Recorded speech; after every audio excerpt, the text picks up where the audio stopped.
That's what it's called. Hidden Messages in Water.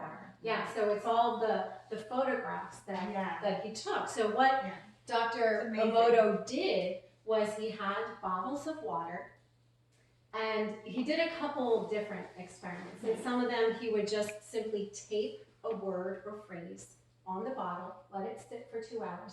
Then he would take that water into his special room so nothing would interfere with it, take a few drops, he would freeze it, and then he would take photographs. Okay? So he did that with words both positive and negative. And then he also did that with music. So he might play classical music or heavy metal music.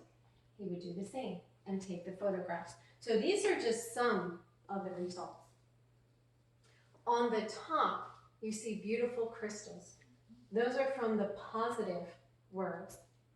Compassion, thank you, wisdom, and this one was after a prayer. So you can see the beautiful structure of that. As opposed to the bottom, there's heavy metal music. You can almost see that, right? Like it's very disturbed. I will kill you, you fool. And then this was the same water before the prayer. So since then, like I would always say grace before I eat, but now, this is what I do. You know, it's just like the Mass, right? You're praying over, I pray over my food. And then that's going to have an even more positive effect, right? So, and just imagine the average adult is 60% water. So if thoughts, emotions, words affect water, they're going to affect us. And maybe you've also heard about the plant experiment.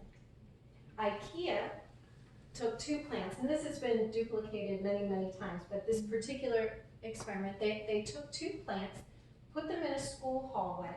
You can see that they have cases around them.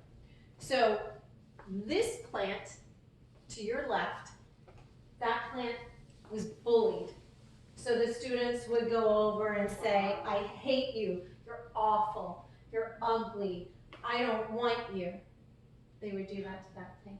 Over here, they were positive to the plant. I love you, you're so wonderful, I want you to grow, you're beautiful.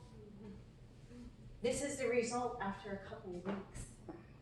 The plant that was bullied is dying. The plant that was loved on is flourishing. That's plants. Imagine what it does to people, to children, and especially now in today's age with the internet and all the social media, the bullying that is going on, and there are children who are committing suicide. Words are powerful. That old saying that sticks and stones may break my bones, but names will never hurt me is not true at all.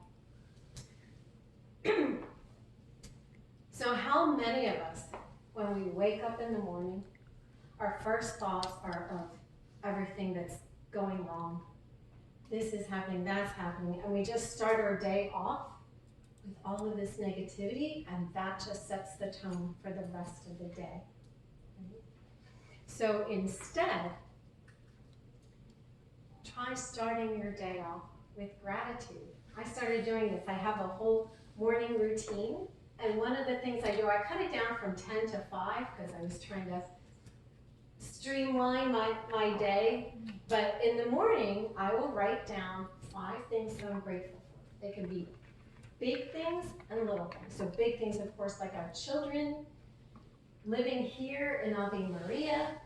Little things like a cup of coffee, drinking from our favorite mug, getting to pet our kitty cat. So just write down 5 things. I write down 5 things in the morning when I get up, and I write down 5 things in the evening before I go to bed. So that sets your mind. Gratitude is very, very powerful.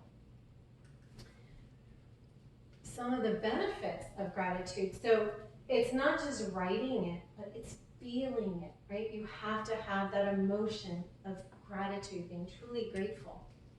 So it stimulates the hypothalamus in our brain, which actually regulates several functions in our body, such as sleep and metabolism. It decreases our pain levels by increasing dopamine. It contributes to better sleep, which in turn will help reduce anxiety and depression. It reduces blood pressure and cortisol levels, so you'll be much calmer. And it boosts your energy and vitality. Who couldn't use some of that, right? So try making it part of your daily practice, gratitude. Even if you don't write it down, I like to keep a journal, and I write it down. And then sometimes I'll go back and I'll read it and just remind myself of the many, many blessings that I have to be grateful for.